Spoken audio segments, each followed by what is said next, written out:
Vamos a ver lo que son las formas de gobierno. Vamos a comenzar por el concepto de formas de gobierno. Debemos tener claro ante todo y en primer término, ¿qué es gobierno? Por gobierno se entiende el conjunto de órganos que desempeñan el poder público del Estado, a través de las diversas funciones en que éste se traduce y la actividad imperativa en que tales funciones se despliegan. Es decir, estamos hablando del conjunto de órganos del Estado y de las funciones en que se desarrolla el poder público. También del grupo de personas que ejercen el poder en la dirección y el manejo de todos los asuntos que conciernen al Estado y es del interés de todo el pueblo. Ese grupo de personas son conocidas como los detentadores del poder. Ellos necesitan la debida autoridad para llevar a cabo las tareas estatales, porque es indispensable que bajo dicha autoridad quede garantizada la libertad de los destinatarios, los ciudadanos, y solo será posible cuando se controle debidamente el ejercicio del poder, llevado a cabo por los detentadores. Por tanto, el gobierno como acción y efecto de la conducción política agrupa al conjunto de órganos que realizan los fines de la estructura general del orden jurídico que conocemos como Estado. Ese grupo de órganos también es conocido como las instituciones a través de las cuales se ejerce el poder en una sociedad organizada. Son componentes de una estructura estatal que se materializan en los tribunales, en el Congreso, en el Parlamento o en un ministerio. Entonces, por gobierno, elemento del Estado, designaremos al conjunto de los poderes públicos, es decir, las diversas instituciones del poder público. Ahora bien, ¿qué son formas de gobierno? Por forma de gobierno puede entenderse la estructuración de dichos órganos y la manera independiente y sistematizada de realización de tales funciones. La forma de gobierno, también conocida coloquialmente como forma o sistema político, ha sido definida como la configuración del ejercicio y organización del poder político. La ciencia política empezó clasificando las formas de gobierno y el interés sobre este punto se ha mantenido. En nuestra época se dan una serie de razones adicionales para que esta necesidad siga persistiendo, convirtiéndose en una tarea compleja, dada la similitud de las instituciones y técnicas políticas de los estados. Es necesario señalar que los tipos de gobierno no pueden ser comprendidos exclusivamente a partir de las instituciones y técnicas tal como están descritas en los textos constitucionales. Si una clasificación ha de tener sentido, deberá estar basada en un análisis de la realidad política del proceso gubernamental, que no siempre se logra deducirse de la Constitución. Es decir, a través del análisis de la forma y manera en que se obtiene y se ejerce el control del poder político en una determinada sociedad estatal. A ello le podríamos ubicar como criterio realista de clasificación. Podemos entender por forma de gobierno el complejo de instrumentos que se articulan para conseguir finalidades estatales y, por tanto, los elementos que miran a la titularidad y el ejercicio de las funciones soberanas atribuidas a los órganos constitucionales.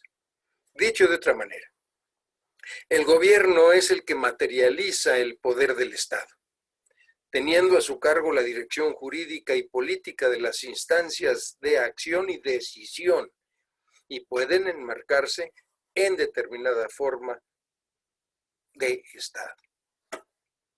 Formas de Estado y formas de gobierno. Se hace necesario entonces tener claro que los términos Estado y gobierno se emplean en muchas ocasiones como sinónimos. Sin embargo, para nuestra disciplina no pueden ser términos equivalentes, porque designan realidades distintas, si bien complementarias. De ahí las precisiones siguientes. El Estado es un término genérico que designa la totalidad de la comunidad política, a un conjunto de instituciones y de personas, gobernantes y gobernados, que forman una sociedad jurídicamente organizada sobre un espacio geográfico determinado. El vocablo gobierno es más restringido. Comprende solamente la organización específica de los poderes constituidos al servicio del Estado, mismos que son fundamentalmente los órganos legislativo, ejecutivo y judicial. En cualquier Estado se requiere de una población, de un territorio y una organización. Generalmente esa organización se llama gobierno. La construcción de la personalidad jurídica de los órganos del Estado, se dice, desgarra la unidad del concepto Estado y lo desintegra entre tantas personalidades sueltas como órganos del Estado hay. La dificultad que semejante hipótesis lleva aparejada y que parece insuperable para la teoría orgánica consiste en compaginar la pluralidad de los órganos con la unidad del Estado. Con la expresión forma de gobierno se suele indicar la recíproca posición en que se encuentran los diversos órganos constitucionales del Estado, tomando el vocablo gobierno no en el sentido lato que le es propio como elemento constitutivo del Estado, sino en otro más estricto que significa el conjunto solo de las principales instituciones estatales.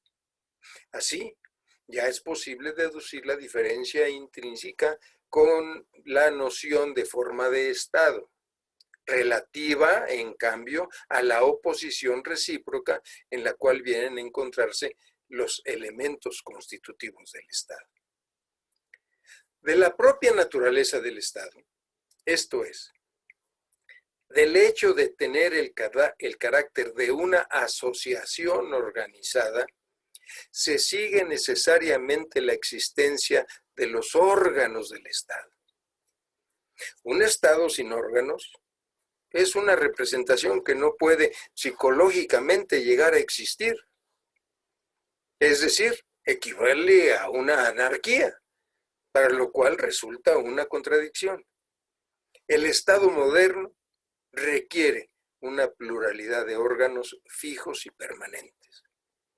En todo Estado existen necesariamente órganos inmediatos cuya existencia es lo que determina la forma de las asociaciones y cuya organización o desaparición trastoca la organización. Estos órganos inmediatos son los responsables de actuar en su nombre en las tareas fundamentales y esenciales del Estado. Son también conocidos como los poderes constituidos, órganos de poder del Estado creados por el poder constituyente y normados por la Constitución. Son el legislativo, el ejecutivo y el judicial. De manera muy general, estos serán los que identifiquemos como gobierno. En resumen, formas de Estado se refiere a la manera de ser fundamental de la totalidad del cuerpo social jurídicamente organizado. y formas de gobierno a la especial modalidad adoptada por algunas directivas que formulan, expresan y realizan la voluntad del Estado. Pasamos a ver a los principales tratadistas de las formas de gobierno. Aristóteles, creador de disciplina y método científico basado en la inducción-deducción, se apoyó en la experiencia y la observación. La experiencia de los tiempos en materia política la da la historia y comenzó con lo más sencillo y lo más genial.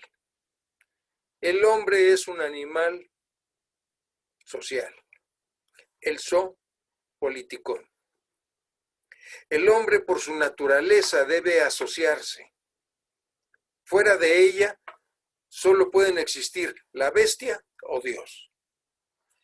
La ley es la razón desprovista de pasión. Ni los más sabios pueden prescindir de la ley.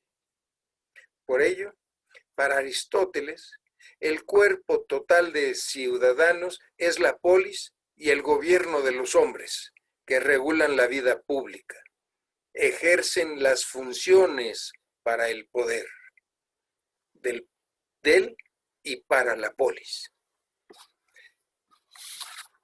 Estudia Aristóteles, estudia a Píndaro, a Heródoto, a Tucídides y a Platón, y sistematiza las formas de gobierno partiendo de quién gobierna y cómo gobierna. Bien, sería una forma pura: monarquía, aristocracia, democracia. Gobierna mal, forma impura, tiranía, oligarquía, demagogia. En la práctica, las mejores polis son la mezcla prudente entre aristocracia y democracia, con una sola condición: que el pueblo esté constituido en una amplia clase media, ni rica ni pobre, ni rica para viciarse, ni pobre para degradarse. El estoicismo fue un puente entre la cultura griega y romana. Roma fue inicialmente una ciudad-estado, como Atenas, pero se transformó hasta llegar a las Cívitas, la ciudad-imperio. Otro puente entre Grecia y Roma se puede considerar a Polibio.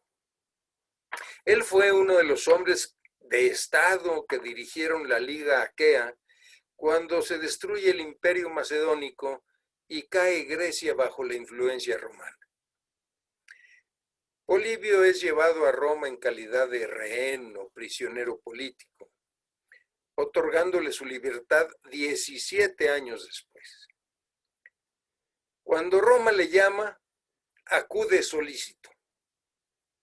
Cuando Grecia le necesita, intercede por ella. Es un hombre práctico, sin olvidar una buena dosis académica que le permite teorizar sobre sus experiencias y observaciones. Su principal trabajo es la teoría del régimen mixto. Hace un análisis sobre las formas de gobierno de Aristóteles y establece 8 formas constitucionales de gobierno. Los regímenes unipersonales, que son la monarquía, la realeza y la tiranía. Regímenes de pocos, la aristocracia y la oligarquía. Regímenes de muchos, democracia y oclocracia. Oclocracia. Estas formas de Estado y de gobierno están inmersas en una evaluación permanente que se remite cíclicamente de una a otra, Al generar una hasta su desaparición, emerge otra que ocupa su lugar. A la forma correcta le sucede su correspondiente degenerada. Todo este proceso se llama anaciclosis y consiste en parte de la monarquía, pasa a la realeza y luego a la tiranía, y luego a la aristocracia, luego la oligarquía y luego la democracia y finalmente a la oclocracia. La monarquía es el primer sistema que espontánea y naturalmente se establece. A esta le sigue el que engendra de forma preparada y con corrección de sus defectos, que es la realeza. Pero cambiando esta con los vicios que le son connaturales, le viene a dar la tiranía. A su vez, en las ruinas de una y otra, nace la aristocracia. Esta, a continuación, siguiendo la naturaleza, se vuelve oligarquía. Cuando la multitud se irrita ante las injusticias de los gobernantes, engendra la democracia. Y de nuevo, a causa de la insolencia y menosprecio de las leyes, llegamos a la oclocracia, gobierno de la muchedumbre o de la plebe incontrolada. Se mantiene hasta que, sumida en una total degeneración salvaje, dice Polibio, encuentra un amo o un monarca. ¿Cuál es el punto culminante de la anaciclosis? El punto más importante de este ciclo es cuando se rompe y da lugar al octavo régimen o forma de gobierno, y da lugar a la existencia del régimen mixto. Este está compuesto por la excelencia, lo esencial y lo mejor de las formas de gobierno simples, que se ajustan mediante el ensamblaje equilibrado y mantenido de una forma contrapesada, es decir, la monarquía, la aristocracia y la democracia. Para Polibio, es una balanza equilibrada en la que ningún elemento destacaba sobre los demás, propiciando estabilidad.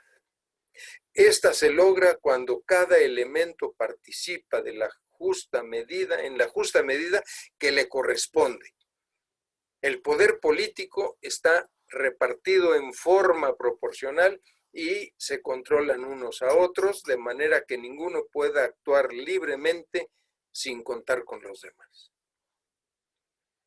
Se dice que el régimen mixto es un sistema de equilibrio, aunque en realidad es un sistema de mutua corrección, de control y autocontrol del poder. Refiriéndose a la Constitución de Roma, afirma Polibio, si nos fijamos en la potestad de los cónsules, nos parecería una constitución monárquica real. Si atendiéramos a la del Senado, aristocrática. Si consideráramos el poder del pueblo, nos daría la impresión de estar en una democracia. 100 años después, Cicerón retoma a Platón, a Aristóteles y a Polibio. De Polibio, toma su análisis de las formas de gobierno. Se refiere a las tres clásicas: monarquía, aristocracia y democracia. Conviene en que cada una contribuya a corregir y a evitar excesos de las otras. Sin duda es una tesis de conexión grecorromana. Para la época de Cicerón, lamentablemente, Se habían desmoronado las instituciones analizadas por Polibio y consideradas la razón de la grandeza de Roma. Pasa el tiempo y cuando Maquiavelo escribe su Príncipe, todos los estados y todos los dominios que han tenido y tienen soberanía sobre los hombres han sido y son repúblicas o principados. Maquiavelo estaba caracterizando la organización política en transformación. Sin embargo, tal distinción tiene un origen muy antiguo y se remonta directamente a la tradición tripartita aristotélica: monarquía, aristocracia, democracia, con sus formas degeneradas de tiranía, oligarquía y demagogia, que se reprodujo muchos siglos después, simplemente como lo plantea nuestro autor, en una oposición más simple entre monarquía y república, ya fuera esta última aristocrática o democrática. En efecto, el Príncipe, en su libro El Príncipe, Maquiavelo se refiere a las monarquías o gobiernos absolutos y se sancionan favorablemente a aquellos que, válidos de la astucia y de las fuerzas, logran estabilidad. En cambio, en sus discursos, en su célebre obra de los discursos, muestra a un inclinado entusiasmo por un gobierno popular, del tipo que es ejemplo la República Romana. Además, comparando ambos textos, se hallan también las notas y argumentos que influyen para dar diferente conformación jurídica al órgano que hoy se denomina Poder Ejecutivo. Maquiavelo no reconoce a la aristocracia como una forma especial y la adscribe a la república aristocrática y democrática. Estas dos, aristocracia y democracia, constituirán entonces una sola categoría, la de la república, ya que si ambas formas políticas presentan una diferente substancia sociológica, poseen la misma estructura gubernamental. Posteriormente, la clasificación formulada por el florentino gozó de una gran preferencia y sobrevivió cerca de 3 centurias. Jelinek concedió mucha importancia a la oposición entre monarquía y república, afirmando que históricamente se trata de dos tipos fundamentales y originarios de los estados. La división del estado en monarquía y república es la división suprema, pero ambas pueden ser subdivididas y de este modo se pueden lograr todas las distinciones que tendrán una gran influencia al clasificar las formas de gobierno. Para el barón de Montesquieu hay 3 especiales de gobierno: el republicano, el monárquico y el despótico. Y dice: cuando en la república el poder soberano reside en el pueblo entero, es una democracia. Cuando el poder soberano está en manos de una parte del pueblo, es una autocracia, que también la califica como aristocracia. Y el pueblo en la democracia es en ciertos conceptos el monarca y en otros conceptos es el súbdito. Y explica: el pueblo que goza de poder soberano debe hacer por sí mismo todo lo que él puede hacer, y lo que materialmente no pueda hacer por sí mismo y hacerlo bien, es menester que lo haga por delegación de sus ministros. Los ministros no son del pueblo si él mismo no los nombra.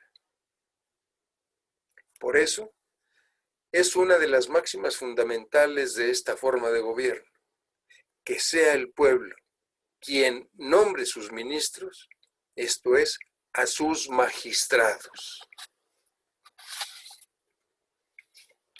En la aristocracia, el poder supremo está en manos de unas cuantas personas. Estas hacen las leyes y las hacen ejecutar. Lo restante del pueblo es mirado por aquellas personas, a lo sumo como los vasallos en las monarquías por el monarca. Una aristocracia es tanto más perfecta cuanto más se asemeja a una democracia, y tanto más imperfecta cuanto más se parezca a una monarquía. Los poderes intermedios, subordinados y dependientes constituyen la naturaleza del gobierno monárquico, es decir, de aquel en el que gobierna uno solo por leyes fundamentales. El poder intermedio subordinado más natural en una monarquía es el de la nobleza. Entra, en cierto modo, en la esencia de la monarquía, cuya máxima fundamental es esta: sin monarca no hay nobleza, pero sin nobleza no hay monarca, pero habrá déspota.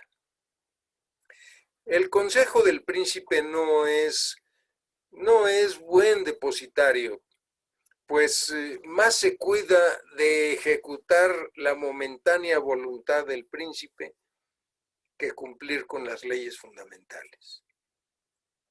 El consejo del monarca se renueva sin cesar. No es permanente, no puede ser numeroso, no tiene casi nunca la confianza ni aún la simpatía del pueblo, por lo cual no puede ni iluminarlo, ni ilustrarlo en circunstancias difíciles, ni volverlo a la obediencia. Un hombre a quien sus 5 sentidos le dicen continuamente que él es todo y los otros no son nada, es absolutamente perezoso, ignorante y libertino. Abandona, pues, o descuida las obligaciones. Pero si el déspota se confía no a un hombre, sino a varios, surgirán disputas entre ellos. Intrigará a cada uno por ser el primer esclavo y acabará el príncipe por encargarse él mismo de la administración. A la pregunta ¿qué es el gobierno?, Juan Jacobo Rousseau responde: es un cuerpo intermedio establecido entre los súbditos y el soberano para su mutua comunicación, encargado de la ejecución de las leyes y el mantenimiento de la libertad, tanto civil como política. Los miembros de este cuerpo, continúa Rousseau, se llaman magistrados o reyes, es decir, gobernadores, y si el cuerpo entero, príncipe. Por consiguiente, gobierno o suprema administración al ejercicio legítimo del poder ejecutivo, y príncipe o magistrado al hombre o al cuerpo encargado de esta administración. Nuestro autor, en su célebre obra El contrato social, aborda el tema de las formas de gobierno y para él es preciso distinguir el príncipe del gobierno como distingue el Estado del soberano.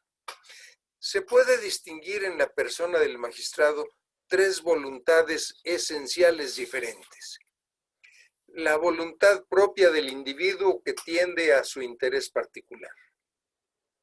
La voluntad común de los magistrados que se relaciona únicamente con el bien del príncipe. La voluntad del pueblo o voluntad soberana que es general tanto en relación con el Estado, considerado como el todo, como con respecto del gobierno considerado como parte del todo. Ahora bien, para Rousseau, el soberano puede confiar el depósito del gobierno a todo el pueblo o a su mayoría, de suerte que haya más ciudadanos magistrados que simples particulares. A esta forma de gobierno se le da el nombre de democracia. Puede reducir o limitar el gobierno depositándolo en manos de los menos, de manera que resulten más ciudadanos que magistrados. Este sistema toma el nombre de aristocracia. Y puede concentrar todo el gobierno en un magistrado único, de quien los demás reciben el poder, y esta forma se llama monarquía.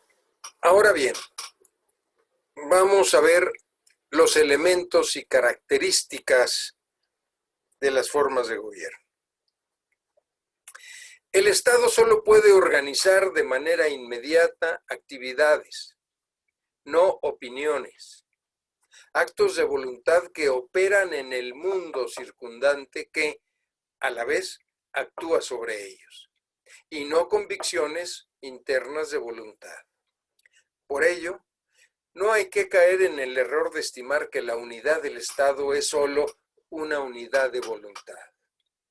En cambio, sí, es una unidad real de acción.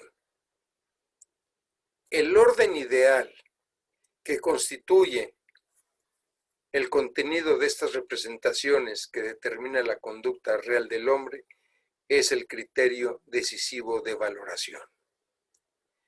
Pero el Estado, como orden, dice Kelsen, no puede ser más que el orden jurídico o la expresión de su unidad.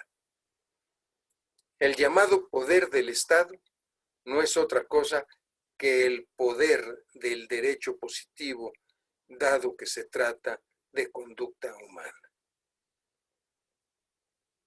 Las acciones humanas no son consideradas como Estado, más que en el caso en que el criterio valorador sea el orden jurídico normativo estatal.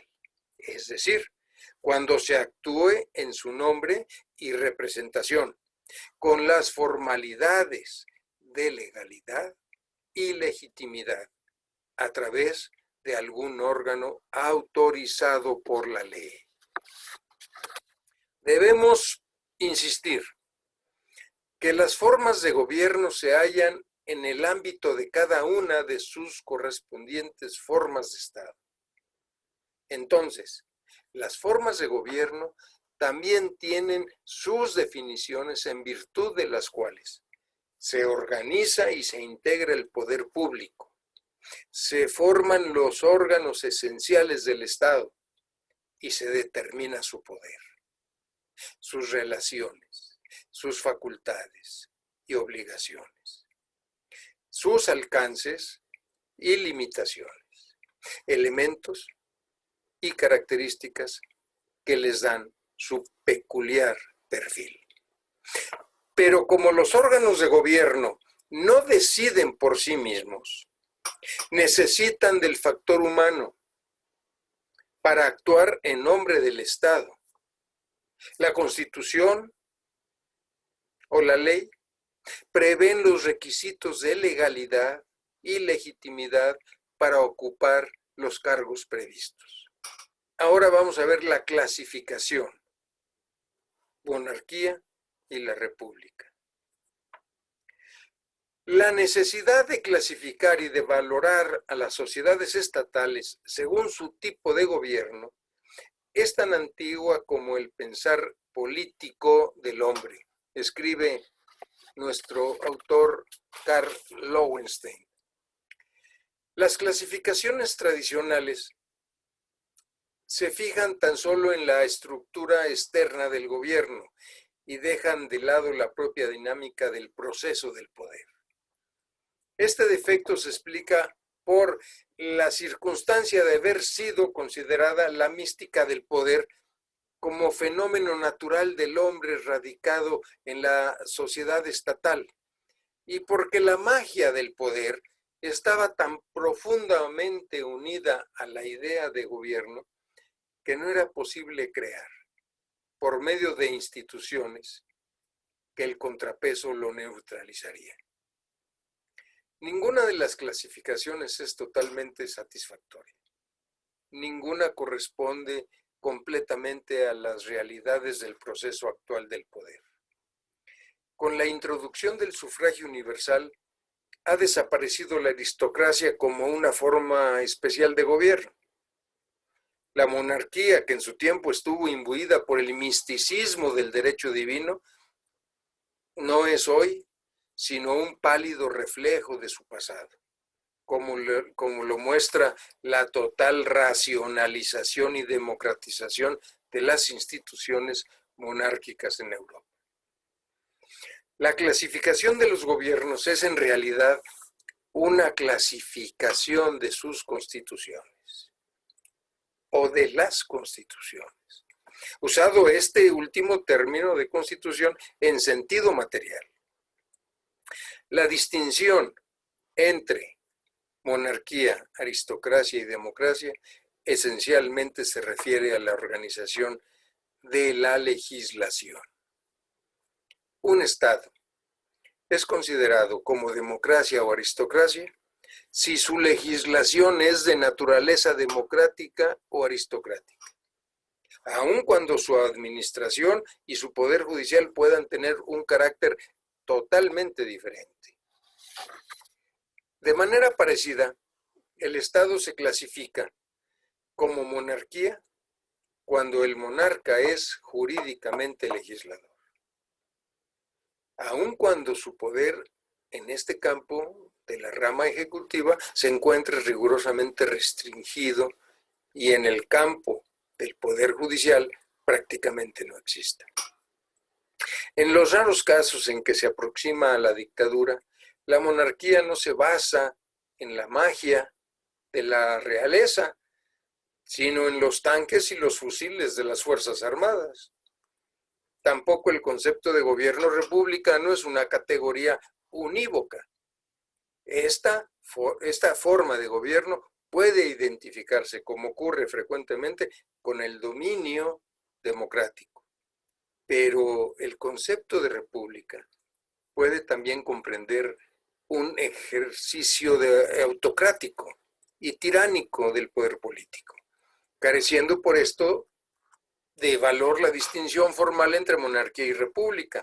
La forma republicana de gobierno puede ser hoy la estructura para el monopolio del poder por un único detentador del poder, con un carácter bastante más absoluto que el monarca de tiempos pasados, y sin embargo no podría ser calificado dicho régimen de monarquía.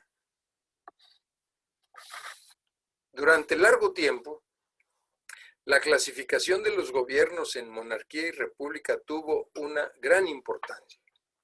Sin embargo, la monarquía se ha ido transformando en curiosidad histórica, como hemos dicho, ocupando su lugar la forma republicana, que mucho ha contribuido al proceso de democratización del poder. La clasificación de monarquía y república tuvo su fundamento en la inquietud o preocupación por la persona o titular en quien residía la máxima distinción, como lo era el rey o el monarca. La monarquía es la forma de gobierno en donde el rey es el jefe de Estado, con algunas características. Carácter dinástico, el nacimiento condiciona el nombramiento, según el orden de suceder al trono. Carácter vitalicio, el monarca ejerce su cargo durante el transcurso de su existencia hasta la muerte o abdicación. Carácter inviolable, el monarca es irresponsable desde el punto de vista político sobre el principio de que el rey no puede equivocarse. A contracorriente, viene la república, con un carácter electivo. El jefe de Estado es nombrado por consulta a la voluntad popular. Carácter temporal. Ocupa su puesto temporalmente, con fechas de certidumbre. Carácter responsable. El mandatario se encuentra comprometido con su gestión de gobierno. La monarquía tuvo una gran capacidad de adaptación. Ella gobernó en las sociedades teocráticas, como divinidad gobernante en las feudales, como propietario y señor, en las absolutistas con un poder sin control, e inclusive en las constituciones contemporáneas. Mientras la República gobernó en varias ciudades griegas, en la Roma de la fase inicial de su evolución, y luego en el Renacimiento, en Venecia con el Consejo de los 10. Y luego toma carta de naturalización en los años posteriores a la Revolución Francesa. Monarquía y república, como ya vimos, se mencionan entre autores antiguos con ambigüedad y confusión. De hecho, Maquiavelo estableció que cuántos estados y cuántas denominaciones recibieron y ejercieron todavía una autoridad soberana sobre los hombres son repúblicas o principados. Y el INEC concedió importancia a la oposición entre monarquía y república. Históricamente, afirmó, se trata de dos tipos fundamentales y originarios de los estados. Además, la división en monarquía y república es, de alguna manera, división suprema. Ambos pueden ser subdivididos y de este modo se pueden lograr muchas distinciones posibles de la organización del Estado. El criterio de clasificación más oportuno en la época presente está constituido por la denominación del órgano competente para trazar la dirección político general. Entendemos por ello la orientación específica que se imprime. 1. A la actividad ejecutiva y de gobierno. 2.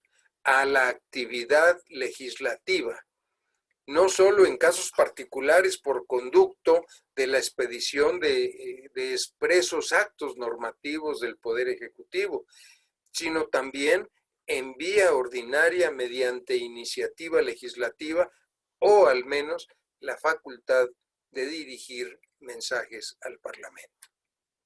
De esta manera se obtienen diversas formas de gobierno, claro. A. Constitucional pura, ya sea monárquica o republicana. Esta última también denominada presidencial, en la cual es el jefe de Estado, rey o presidente de la República, quien traza la dirección política general, sirviéndose de ministros que él designa y que únicamente son responsables políticamente ante el propio jefe de Estado. 2. O B. Constitucional parlamentaria, que también puede ser indistintamente monárquica o republicana.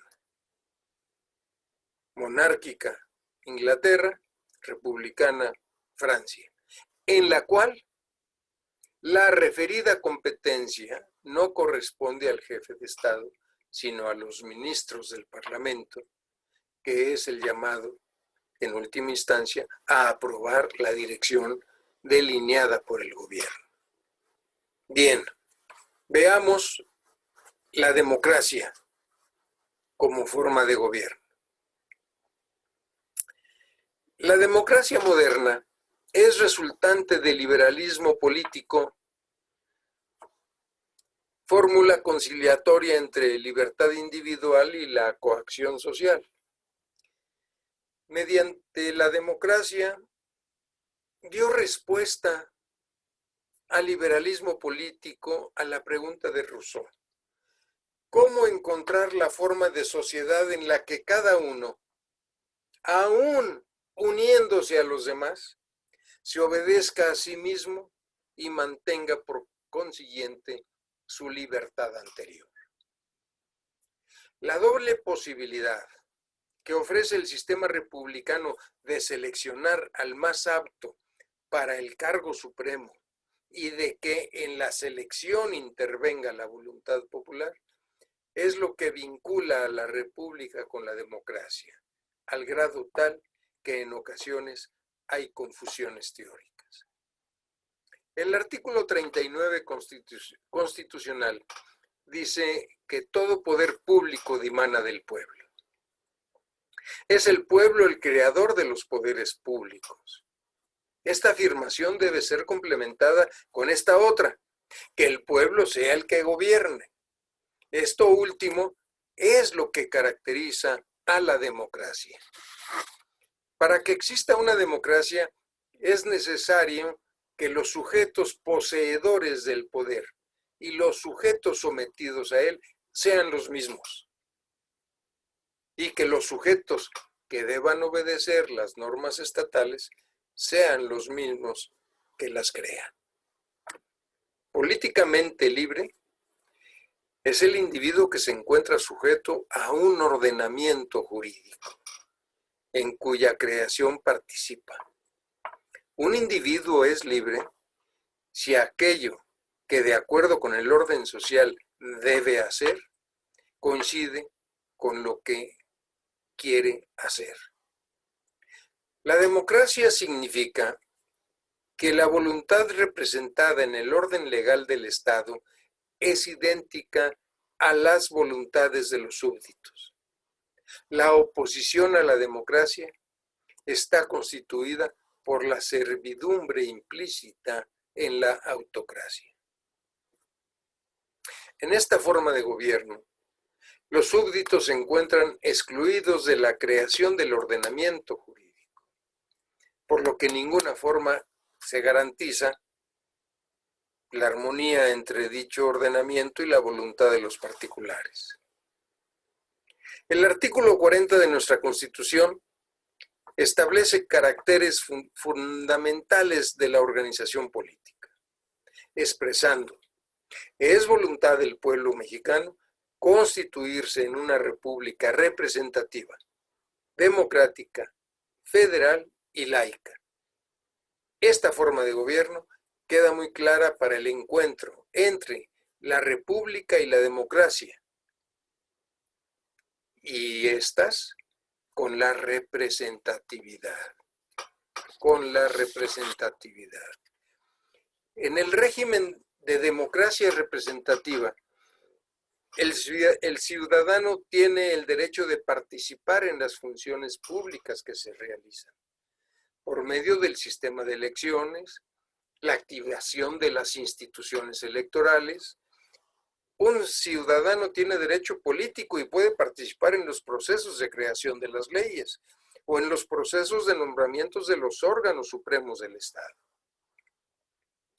En la democracia indirecta o representativa nos encontramos con dos tipos de derechos políticos. A. Aquel cuya función es señalar y nombrar a los individuos titulares de los órganos supremos del Estado. B. Ser elegidos para participar con voz y voto en el proceso legislativo y de presidente de la República con las funciones que la Constitución le otorga. En las constituciones de las democracias representativas, nos dice Kelsen, el pueblo está excluido del principio de la legislación, el cual se encomienda al parlamento elegido por él. Aquí no hay una regla positiva que llame al pueblo a legislar, por lo que la competencia legislativa del parlamento no es la excepción, como en el caso anterior. Pero la teoría afirma que el parlamento es un órgano secundario del pueblo, que la voluntad de aquel no es sino la voluntad de éste. Esta afirmación no se basa en el derecho positivo sino en un dogma político, el dogma de la soberanía popular, que afirma que el poder legislativo corresponde por naturaleza únicamente al pueblo, por lo cual la atribución al Parlamento de la competencia legislativa es una limitación de la regla general. Justamente por esto, la teoría de la soberanía popular es una ficción. El dogma político está en contradicción con la realidad jurídica. Nos orienta nuestro artículo 39 constitucional. Todo poder del Estado dimana del pueblo y deriva de él. Cómo los poderes del Estado se derivan de la soberanía nacional. Se derivan por medio de la Constitución. Esta es la que establece u organiza jurídicamente al Estado. Es voluntad del pueblo mexicano constituirse en una república representativa democrática federal. El pueblo es el titular de la soberanía, pero no la ejerce directamente, sino por medio de los poderes del propio Estado, legislativo, ejecutivo y judicial, que son sus órganos fundamentales, como ya vimos. En esta afirmación ya se encuentra implícito el concepto de representación. Los titulares de los órganos estatales representan al pueblo al ejercer en su nombre los poderes del que éste es titular. Por ello se afirma que la República Mexicana es representativa. Esta es una conclusión necesaria del principio de la soberanía nacional. Tendencias actuales. La conformación del poder, dice Karl Lowenstein, es triangular: parlamento, gobierno y pueblo. El poder político está distribuido entre varios detentadores del poder, que están sometidos a un control mutuo. Entre ellos, según el detentador, el poder tendrá una situación preponderante, formando combinaciones variadas y sincréticas, múltiples. Para Fixamudio, tan múltiples que parece confusión de poderes.